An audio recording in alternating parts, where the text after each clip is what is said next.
Movie के start में हम कुछ फ्रेंड्स को देखते हैं जिनमें पॉल, रूथी और उनके कुछ फ्रेंड्स थे। वो लोग 1995 में एक माउंटेन पर हाइकिंग के लिए जाते हैं। वहाँ पर माउंटेन पर चढ़ते हुए वो कुछ टेम्पल्स और वहाँ पर लोगों को भी देखते हैं। इसके बाद वो लोग एक माउंटेन पर पहुँच जाते हैं। माउंटेन पर पहुँचने के बाद पॉल को वहाँ पर कुछ अजीब सी आवाज सुनाई देती है और पॉल उस आवाज का पीछा करते हुए माउंटेन के अंदर एक गड्ढे में गिर जाता है, लेकिन उसका फ्रेंड फौरन से उसको वहाँ पर लेने के लिए रस्सी के जरिए चला जाता है। वहाँ पर जब उसका फ्रेंड पहुँचता है तो देखता है कि वहाँ पर एक बहुत बड़ी केव थी। जब पॉल का फ्रेंड उसको देखता है तो पॉल वहाँ पर बैठा एक स्केलेटन को बहुत ही गौर से देख रहा था और वो स्केलेटन कुछ अजीब तरह का था। उस स्केलेटन के ऊपर पानी गिर रहा था। अब पॉल का फ्रेंड ये सब कुछ देखकर बहुत ज्यादा डर जाता है। पॉल का फ्रेंड उसको उठाने की कोशिश करता है, मगर पॉल कहता है कि अगर तुमने मुझे टच किया तो तुम मर जाओगे। लेकिन उसका फ्रेंड फिर भी उसको टच करता है और इस वजह से पॉल रोने लगता है, लेकिन उसका फ्रेंड उसको जबरदस्ती वहाँ से उठाकर ले जाता है। अब वो लोग जब माउंटेन से नीचे उतरते हैं तो वहाँ पर बहुत तेज हवा चलने लगती है।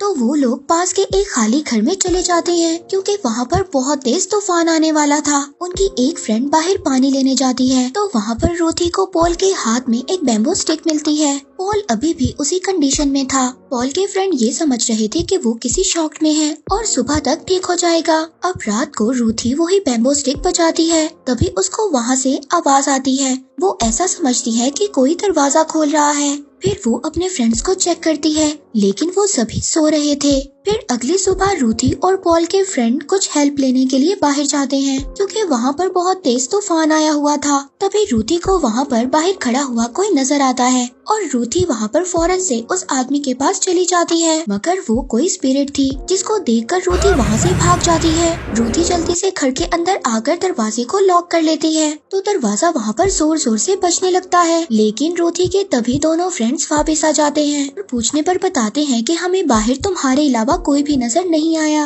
रूथी अपने फ्रेंड्स को उसी स्पिरिट का बताती है और कहती है कि हमें यहाँ से चले जाना चाहिए, यहाँ पर कुछ भी ठीक नहीं है। लेकिन उसके फ्रेंड कहते हैं कि हम इस तूफान में बाहर नहीं जा सकते। फिर उसी रात जब रूथी सो जाती है तो पॉल उसके कान में कुछ विस्परिंग करता है। फिर जब सुबह होती है तो वो लोग देखते हैं कि पॉल घर में नहीं था और अब बाहर कोई भी तूफान भी नहीं था। अब वो लोग पॉल को ढूंढने के लिए बाहर जाते हैं। वो वहाँ पर पॉल के फुटप्रिंट्स को देखते हुए उसको फॉलो करते हैं और उस तक पहुँच जाते हैं। पॉल एक ब्रिज पर बैठा वो इंस्ट्रूमेंट बजा रहा था। उसके फ्रेंड पॉल से बात करने की कोशिश करते हैं, लेकिन पॉल पूरी तरह से पोजेस लग रहा था। तभी रूथी को वहाँ पर कुछ होने लगता है। पॉल अपने फ्रेंड्स को कहता है कि आई टोल्ड यू।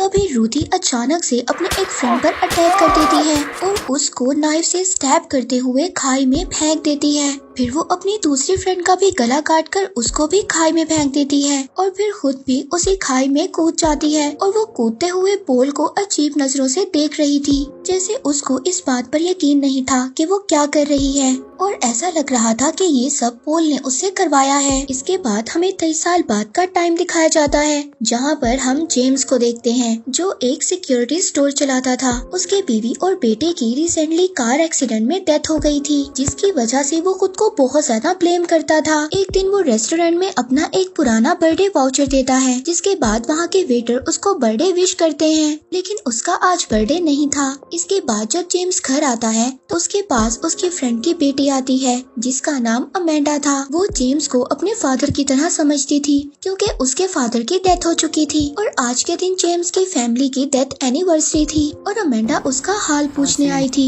अमेंडा उसको बताती है कि पहले मैं बहुत ज्यादा उदास रहती थी, लेकिन फिर मुझे एक ऐसी चीज मिली जिससे मैंने ये सीखा कि दुनिया में कुछ भी रियल नहीं है, इसलिए कोई चीज भी हमें हर्ट नहीं कर सकती। ये सिर्फ हमारे दिमाग की पावर और नेगेटिव थिंकिंग होती है कि हम अपनी लाइफ में किसी भी चीज को कैसे लेते हैं। लेकिन सच बात ये है कि हमारी सोच कहीं और से बिलोंग करती है और वो सोचें फिर हमारे माइंड तक ट्रेवल करती हैं।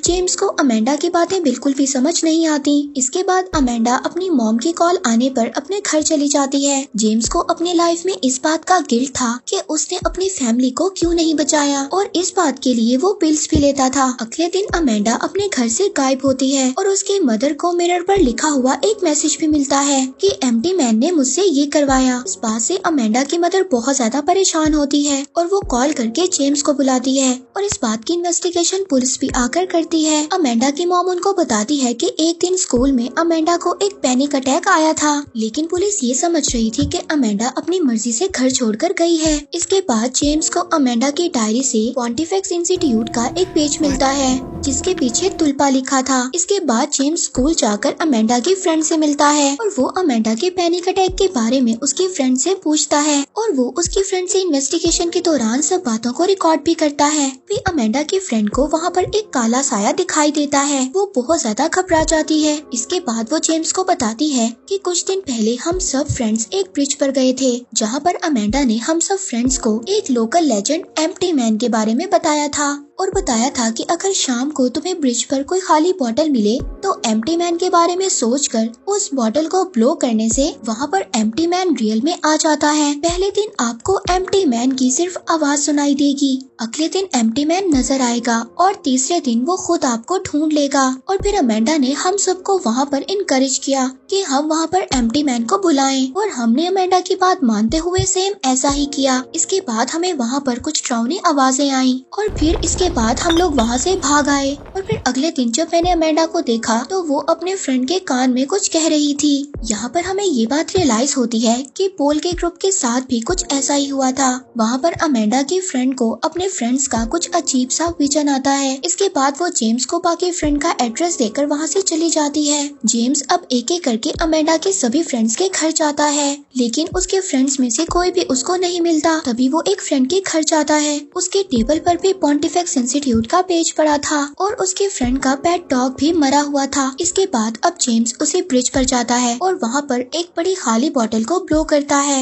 उसको भी वहाँ पर अजीब सी आवाज सुनाई देती है जो वहाँ पर एक होल में से आ रही थी। उस होल के अंदर जब जेम्स जाता है तो वहाँ पर अमेंडा के सभी फ्रेंड्स की डेड बॉडी लटकी हुई नजर आती है और वहाँ पर भी सेम मैसेज लिखा हुआ था कि ये सब एम्प्टी मैन ने मुझसे करवाया है। अगले सीन में पुलिस वहाँ से सब डेड बॉडीज को निकाल लेती है। इसके बाद हमें अमेंडा की वही फ्रेंड दिखाई जाती है जिसने जेम्स को अमेंडा के बारे में सब कुछ बताया था। वो स्टीम बात ले रही थी तो अचानक एक स्पिरिट उसके सामने आती है और सीजर से अटैक कर उसको मार देती है और देखने पर ऐसा लग रहा था कि जैसे उसने भी सुसाइड की है। अगले सीन में पुलिस ऑफिसर जेम्स को बताता है कि अमेंडा की फ्रेंड ने सुसाइड की है। पुलिस ऑफिसर जेम्स को ये भी बताता है कि उसकी डेड बॉडी के पास भी वही सेम मैसेज लिखा हुआ था और ऐसा केस बहुत साल पहले रिपोर्ट हुआ था। इसके बाद जेम्स जब घर जाता है तो वहाँ पर वो पॉन्टिफिक्स इंस्टीट्यूट के बारे में सर्च करता है। उसको पता चलता है कि ये एक कल्ट है। इनका मानना था कि डीप कंसंट्रेशन से किसी भी इंसान या चीज को रियलिटी में लाया जा सकता है।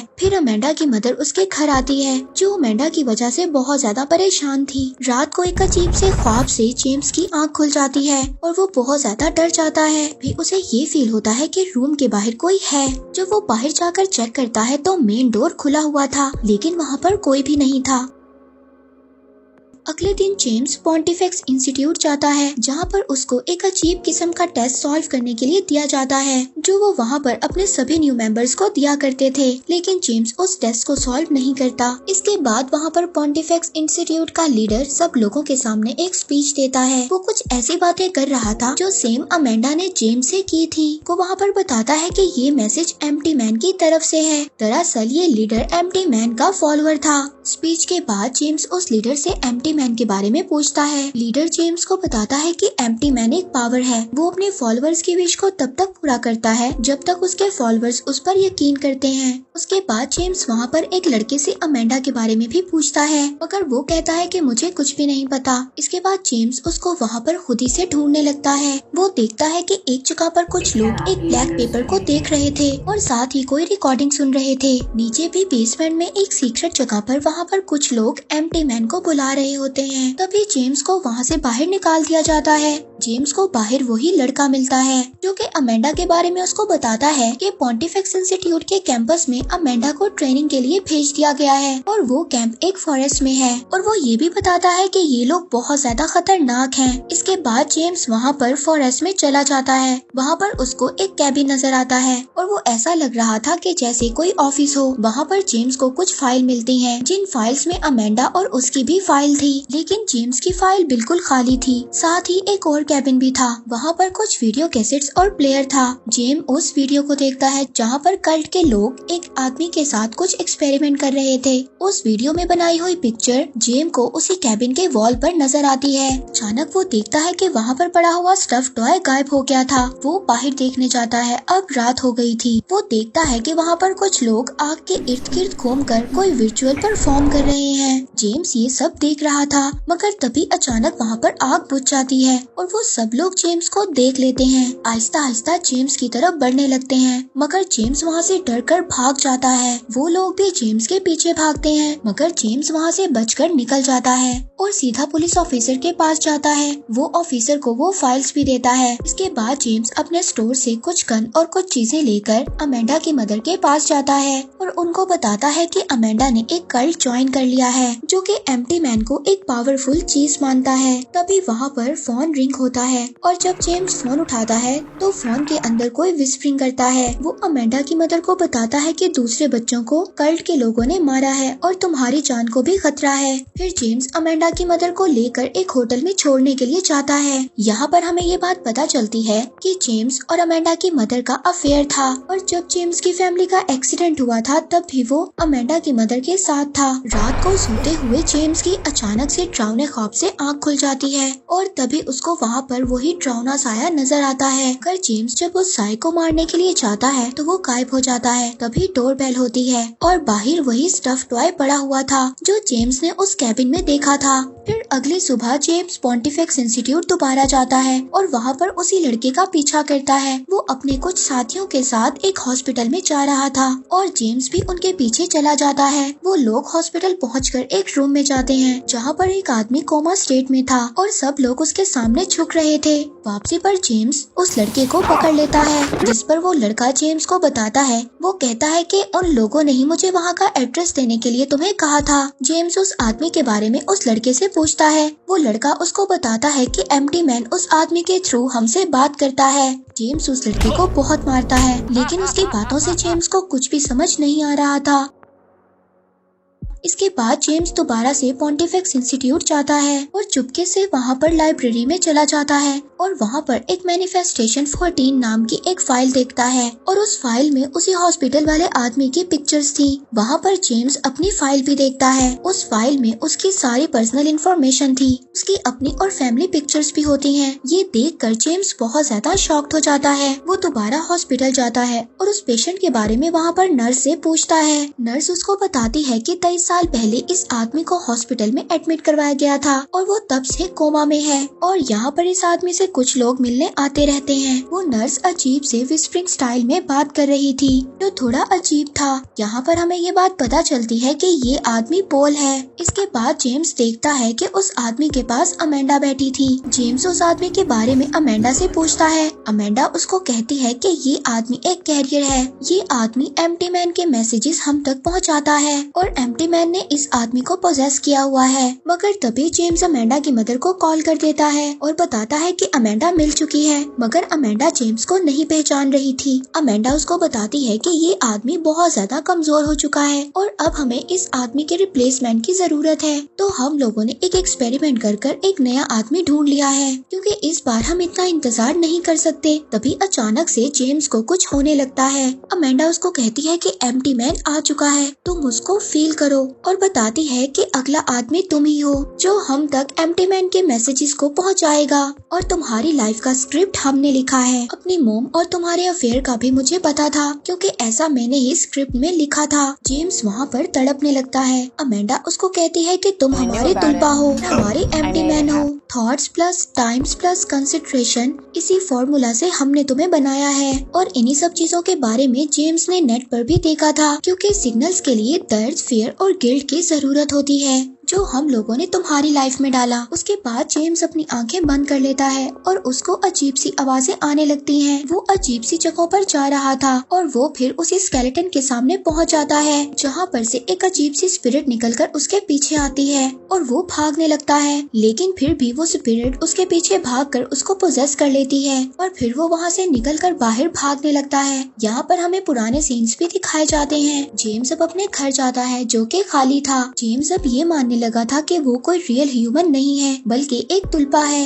यानी कि सिर्फ एक सोच है। फिर वो हॉस्पिटल में जाकर पॉल को मार देता है और तभी वहाँ हॉस्पिटल का सारा स्टाफ उसके सामने झुक जाता है, उसको अपना लीडर मानता है। इसके साथ ही ये मूवी यहीं पर एंड हो जाती है।